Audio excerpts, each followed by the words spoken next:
इस कार्यक्रम के पुण्यार्चक हैं श्री वर्धमान श्वेतांबर स्थानकवासी जैन श्रावक संघ ट्रस्ट, उपाध्याय प्रवर प्रवीण ऋषि चातुर्मास समिति, महावीर भवन, इंदौर।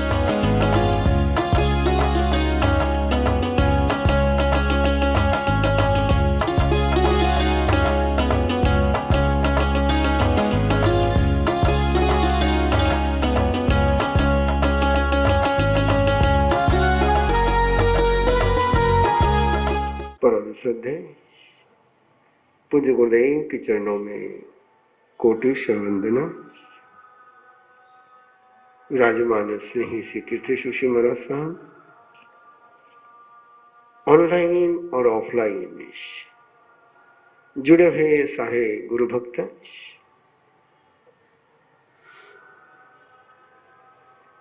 अनंत प्रकाशोत्सव का ये पावन अवसर है। चाहे दिन हो चाहे रात हो, गुरुवर तेरा उजाला हो। चाहे खुशी हो चाहे गम हो, तेरे उजाले में ही खुशी आए, तेरे उजाले में ही गम आए। ये जिनका जीवन का बीज मंत्र था।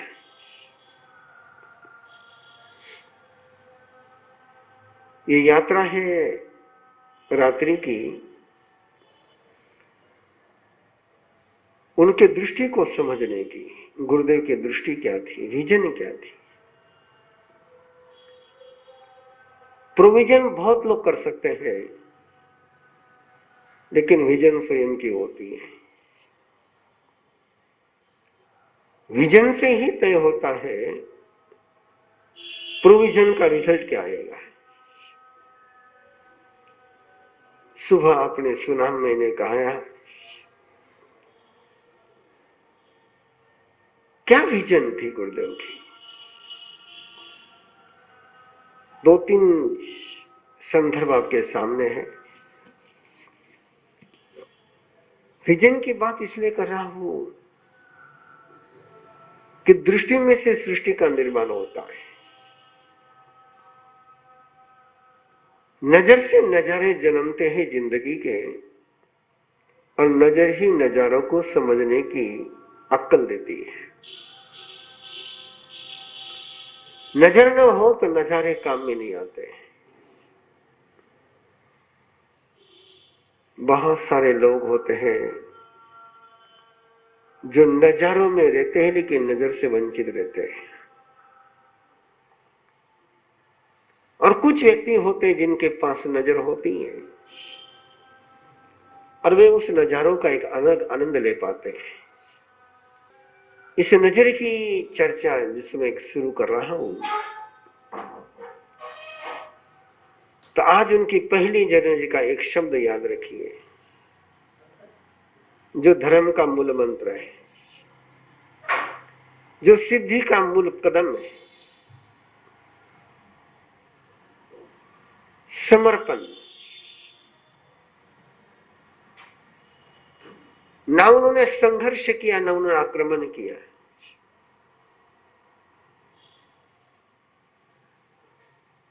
संघर्ष की परिस्थितियां उनके जीवन में आई, लेकिन संघर्ष के परिस्थितियों में भी उन्होंने समर्पण का ही मार्ग चुना है।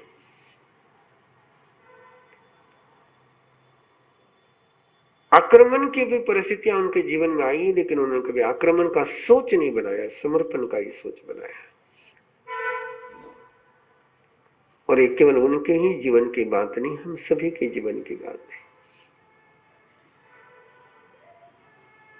जिन पलों में हम आक्रमण करते हैं, उन पलों में हम समर्पण भी कर सकते हैं। जिन पलों में हम संघर्ष करते हैं, उन पलों में हम सहयोग भी कर सकते हैं। ये हमारा सोच है कि हमें संघर्ष करना कि सहयोग करना। परिणाम सामने है। उनका सोच था समर्पण का, उनका सोच था सहयोग का, और सहयोग और समर्पण के इस मूल मंत्र के आधार पर एक छोटे से संप्रदाय में जन्मा हुआ दीक्षा ली हुई व्यक्ति जिस संप्रदाय के पास कोई विशाल संगठन नहीं था, न संत बल था, रतन ऋषि जी महाराज साहब जी उनके गुरुदेव थे, दादा गुरुदेव मेरे और गुरुदेव के गुरुदेव रतन ऋषि जी महाराज साहब। उनका नेचर, उनका स्वभाव, उनकी कार्य करने की शैली और गुरुदेव की कार्य करने की शैली में अंतर था।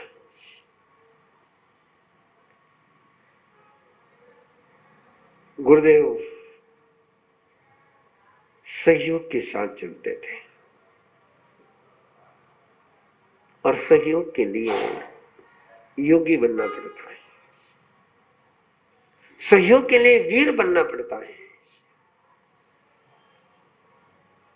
हमारा सामान्य सोच है कि संघर्ष के लिए वीर बनना पड़ता है।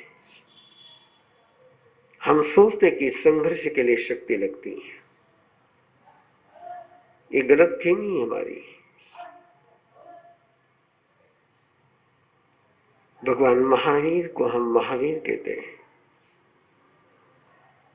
और उनके पास सहयोग की ही शक्ति थी, संघर्ष की शक्ति नहीं थी। संघर्ष ये शक्ति का प्रतीक नहीं है, आक्रमण ये शक्ति का प्रतीक नहीं है, आक्रमण एक कमजोरी का प्रमाण है। ये सोच भी समझ में आ जाए तो गुरुदेव समझ में आ सकेंगे। कैसी परिस्थिति उनके सामने आई, कैसे प्रसंग आए, चाहे धार्मिक जगत के आए, चाहे आध्यात्मिक जगत के आए, चाहे सामाजिक जगत के आए, चाहे संघीय परिस्थिति आई, उनका सूत्र एक ही था, पियंग करे पियंग वाई। सहयोग का मंत्र क्या हो सकता है? प्रिय भाषी रहो और प्रिय कर्ता बनो। जिन लोगों के पास गुरुदेव के ऑटोग्राफ है वे भाग्यशाली लोग हैं, लेकिन उन भाग्यशालियों में बहुत सारे लोगों के पास एक ही ऑटोग्राफ आपको मिलेगा। गुरुदेव के ऑटोग्राफ गुरुदेव जब अपने आशीर्वाद सुविचार के रूप में देते थे तो उसमें मैक्सिमम जो उनका मंत्र रहता था वो रहता था पियंग करे पियंग वाई। प्रिय कार्य करो और प्रिय भाषी बनो। और गुरुदेव इस पर बोलते भी खुल करके थे। प्रिय कार्य करने वाला लेकिन प्रिय भाषा न बोलने वाला व्यक्ति अपने कार्य पर पानी फेर देता है और प्रिय भाषण करने वाला व्यक्ति लेकिन प्रिय कार्य करने वाला व्यक्ति लोगों का विश्वास खो देता है। मीठा बोले लेकिन करे नहीं, उसको गुरुदेव ढपोर शंख कहा करते थे।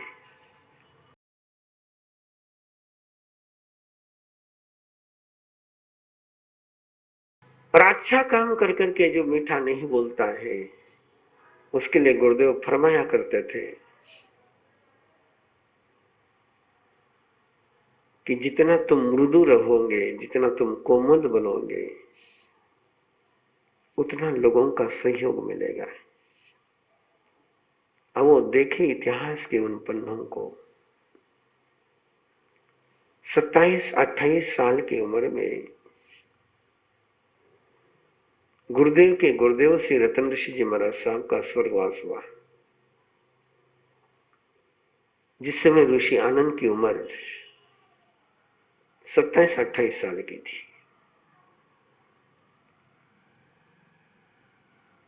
सांप्रदायिक स्थिति बड़ी विपरीत थी, पारिवारिक स्थिति बहुत विपरीत थी। ऋषि संप्रदाय में उस समय संगठन नहीं था।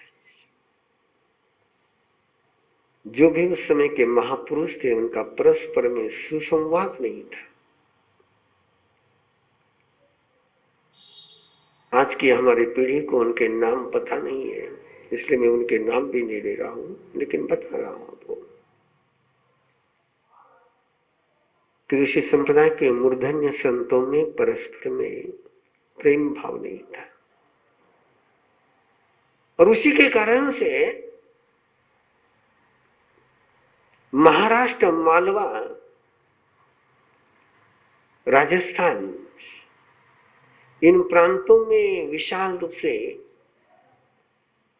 राहवा ऋषि संप्रदाय का कोई नेतृत्व नहीं था, कोई संघ प्रमुख नहीं था, कोई आचार्य नहीं था।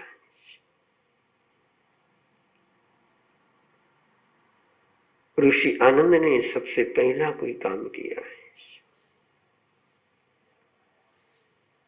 बहुत बड़ी बात कह रहा हूं, समझ सके तो आप वो समर्पण और सहयोग किसको कहते हैं और स्मृति से क्या मिलता है,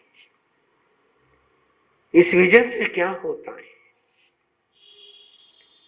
जिनका अपने गुरु के साथ प्रेम पूर्ण संबंध नहीं था,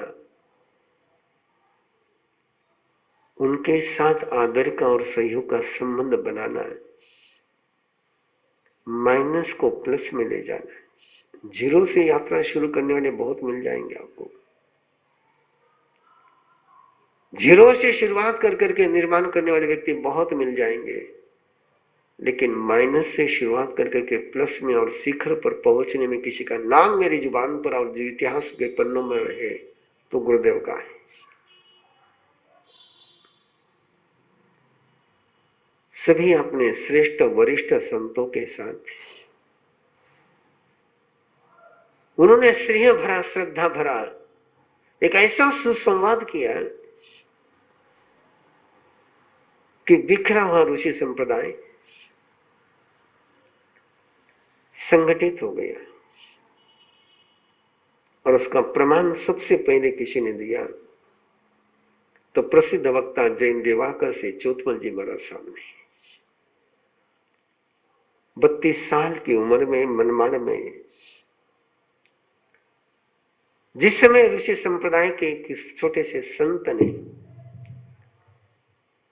उस समय चोथमल जी महाराज साहब का सितारा बुलंद था।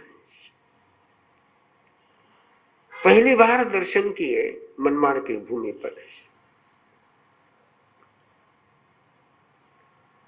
और प्रसिद्ध वक्ता जैन दिवाकर श्री चोथमल जी महाराज साहब ने एक संत को देखा है, जिस संत की उस समय कोई पहचान महाराष्ट्र के बाहर नहीं थी। एक संत को देखा, लेकिन देखने वाले की नजर केवल संत के बाने को नहीं देख रही थी, संत की उम्र को नहीं देख रही थी, तो संत के अंदर रहे विजन को देख रही थी। और उसी विजन के आधार पर प्रसिद्ध वक्ता श्री चोथमल जी महाराज साहब ने अपने प्रियतम शिष्य श्री उपाध्याय श्री प्यारचंद जी महाराज साहब से अंतरंग की एक बात कही थी। इस बात को मैं कह रहा हूं आपके सामने। ये बात मैंने सुनी जिस समय 13 फरवरी 1975, 12-13 फरवरी 1975 में पुणे में गुरुदेव का अमृत महोत्सव संपन्न हो रहा था, और दिवाकर जी महाराज साहब के प्रबुद्ध संत प्रवर कवि श्री केवल मुनि जी महाराज साहब, जो बाद में उपाध्याय बने, उन्होंने अमृत महोत्सव की धर्म सभा की विशाल जनमेदनी को इस रहस्य की बात को बताया कि प्रसिद्ध वक्ता श्री चोथमल जी महाराज साहब ने उपाध्याय श्री प्यारचंद जी महाराज साहब से कहा था कि भविष्य में स्थानों का समाज का संगठन होगा, मेरी भावनाओं को ध्यान में रखना है। जब कभी संघ का संगठन होगा तो आचार्य ऋषि आनंद को बनाना है। क्या देखा होगा उन्होंने, क्या सोचा होगा उन्होंने, क्या परखा होगा उन्होंने। एक ही वृत्ति थी, सहयोग की, और उसी सहयोग की वृत्ति के बल पर उन्होंने उन लोगों से भी सहयोग प्राप्त किया जिनका सहयोग उनके गुरु को नहीं मिला। हमने चिंतन करना है